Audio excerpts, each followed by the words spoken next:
Well, it was quarterfinal day in the women's Olympic football tournament, and Kathleen McNamee is joining me because, Kathleen, are you not entertained? Matches going to penalties, upsets happening in Canada over Brazil, extra time galore, and now the US women's national team, it was a battle for them against the Netherlands, but they secured their spot in the semifinals. Many would have expected them to make it this far anyways, Kathleen, once the tournament started, but I suppose what we didn't expect is the battles that they've had to endure to get here. We've talked about how probably you have questioned their crisis management. Have they gotten it right this time? The fact that they've gotten over a penalty shootout over the Netherlands to get to the semis? Yes and no. I think that you look at the way the game went, and they had those 3 minutes where they got the 2 goals to actually bring themselves ahead, but they still let the Netherlands back into it, and they still weren't able to find their kind of rhythm in the whole thing. I think that if it wasn't for that particularly poor penalty and the absolute skills of Alyssa Nair throughout the whole match, they could have been in a lot of trouble. I suppose you have to look at it and say, well, they did then go to penalties and were able to have the mentality there to pull together and actually score. Again, this US women's national team, they've gone through a lot of penalty shootouts. They're quite experienced at it. And I don't think if you were looking at the lineup, anyone would have expected Miedema to miss that first shot, which probably sent a bit of a jolt through the Netherlands. I think they've definitely come on, but I thought they looked tired at different points. I thought like up until about 60, 70 minutes, there was some kind of like, they weren't the same sort of precise passing, the same sort of precise runs that we do expect from this team. So I think obviously it's an incredible feat to get past a team that's as accomplished as the Netherlands. And it should be really interesting to see what they do in the next round. And this will definitely give them a boost going forward. It was like Alex Morgan said the other day that the tournament only properly starts in the knockout stages. So I think we've seen a little bit more from the US women's national team, but I'm not fully convinced that they're fully the team that we expect them to be. Well, you mentioned Alex Morgan. She was brought on. We also saw Morgan and Rapinoe was brought on, and that kind of speaks to the depth and experience that the US can call on when they need it. What did you think specifically of both their performances? Of course, Morgan and Rapinoe getting that final penalty that secured their spot in the semifinals, but just how crucial will they be, I suppose, in the next couple of rounds or in the next semifinal and final if they do get there? Or are you seeing some of the others probably come to the forefront?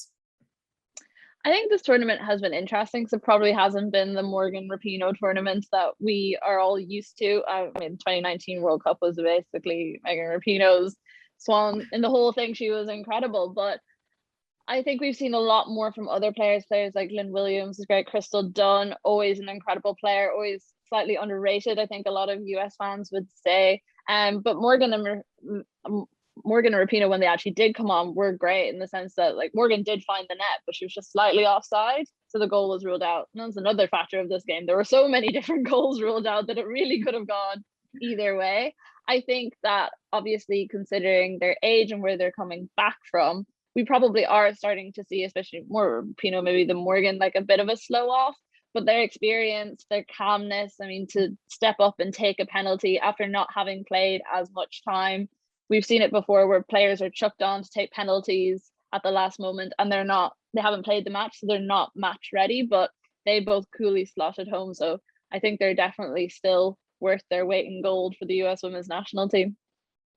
And coming up next in the semifinals, it's a North American showdown as they will face Canada. Canada that had that surprise win over Brazil on penalties as well. So I'm sure they'll be happy to at least have that in their tank in case this match in the semis does go to penalties as well against the US.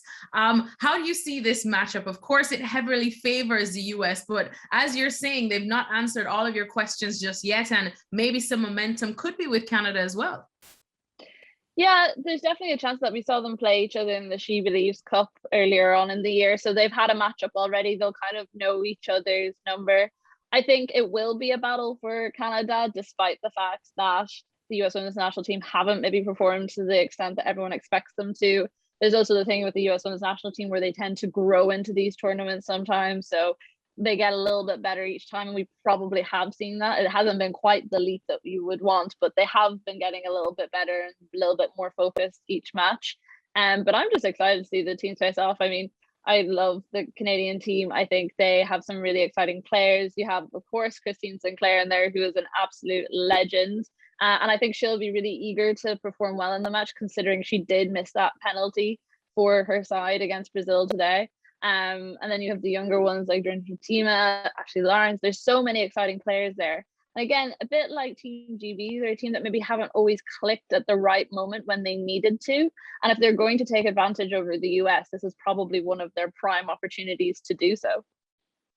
Well, on to a 7-goal thriller between Team GB and the Matildas of Australia. The Matildas are the ones that are going through to the semi-finals in the tournament. Kathleen, I mean, we knew that this was going to be an exciting match. We knew that it was going to be a test for both sides, but this one definitely did not disappoint.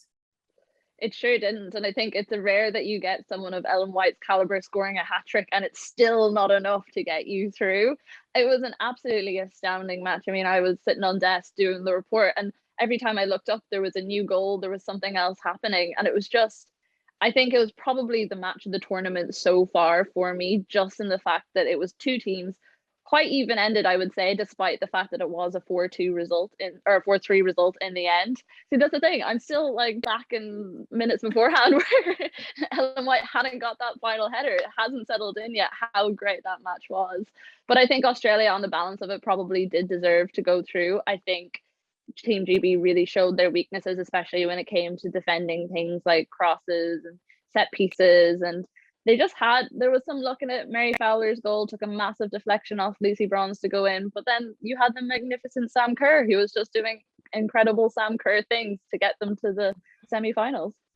As for Australia now, they march on to the semi-finals. They're going to face Sweden. That's going to be yet another tough task. But it seems like the Matildas are ready for it. And not just showing it from their tournament so far this year in the Olympics, but we know that they've been building for years now, building to at least just get a medal. Is this finally their time from what you've seen? I think they're definitely in with a shot.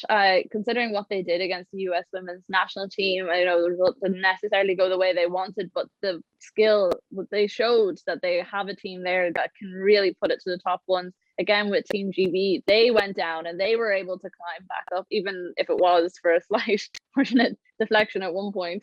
But I think this team is really interesting. And I've said this a lot this year, and I was almost a little bit shaken in my own belief in it because of how they played in pre-Olympic matches. They looked really shaky. They didn't really know whether they wanted to be an attack-minded team or a defense-minded team. But I think Gustavin has started to kind of settle into the role a little bit more. He knows that possibly their best bet is to play a bit more defense-minded and then use players like Kerr and Ellie Carpenter, who loves to come up from defense and attack occasionally.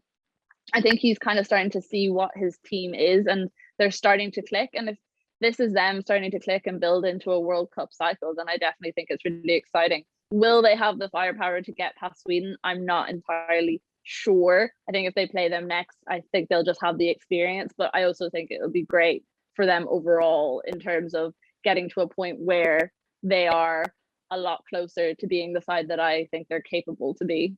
Well, thank you very much for watching ESPN on YouTube. For more sports highlights and analysis, be sure to download the ESPN app. And for live streaming, premium content, and let's not forget as well, ESPN FC 7 days a week. Subscribe to ESPN Plus.